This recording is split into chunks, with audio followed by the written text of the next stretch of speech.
අපෝ මේ අම්මයි දුවයි. මගෙන් පුංචි තෑග්ග. මේක අම්මට, මේක මගේ පුංචි දුවට. ස්තුතියි. හරි ලස්සනයි.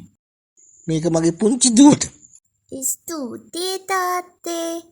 ඒත් අද මගේවත් අම්මගේවත් උපන්දිනේ නෙමෙයිනේ.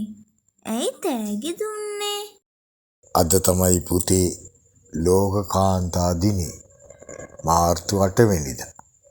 මුළු ලෝකෙම කාන්තා දිනේ සමරනවා. ඇයි තාත්තේ එහෙම කරන්නේ? ඔයා දන්නවද පුතේ? ලෝකයේ ඉන්නවා ජනාධිපතිවරියන්, විද්‍යාඥවරියන්, වෛද්‍යවරියන්, නීතිඥවරියන්, ගුරුවරියන් උන කාන්තාවන්. පුතා දන්නවද ලෝකයේ පළවෙනි අගමැතිනියක් කාන්තාවක්? අපේ රටෙන් තමයි බිහි වුනේ. ඒ සිරිමාව බණ්ඩාරනායක මැතිණිය. ඒ වගේම ක්‍රීඩාංශවලුත් ඉහළම දස්කම් දක්වපු කාන්තාවෝ ඉන්නවා. අපේ රටෙන් ගත්තොත් සුසන්තිකා ජයසිංහ මහත්මිය අපේ රටට පදක්කමක් ගෙනාපු කෙනෙක්.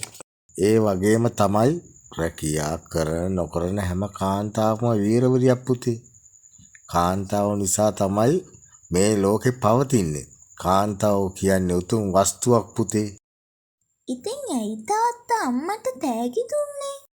අම්මා අපි වෙනුවෙන් ගොඩාක් මහන්සි වෙනවා.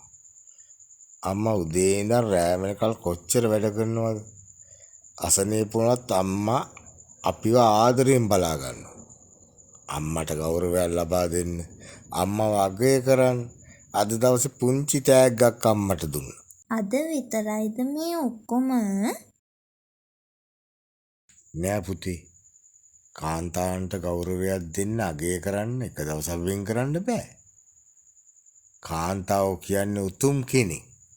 හැම දවසකම කාන්තාවන්ට ගෞරවයක්, ආදරයක් දෙන්න ඕනේ පුතේ. දන්නවද ගෙදර බුදුන් අම්මා කියලා? ඒකයි ඒ කියන්නේ. අද නිවාඩු දවසනේ. වෙන්දට පොඩි උදව්නේ මගේ අතින් වෙන්නේ. අද අම්මට විවේකයක් දීලා මං තමයි ගෙදර වැඩ කරන්නේ. යේයි ෂෝක්නේ තාත්තේ. මා තාත්තට උදව් කරන්නම්.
YouTube channel එක like කරන්න, යාළුවන්ටත් බලන්න share කරන්න.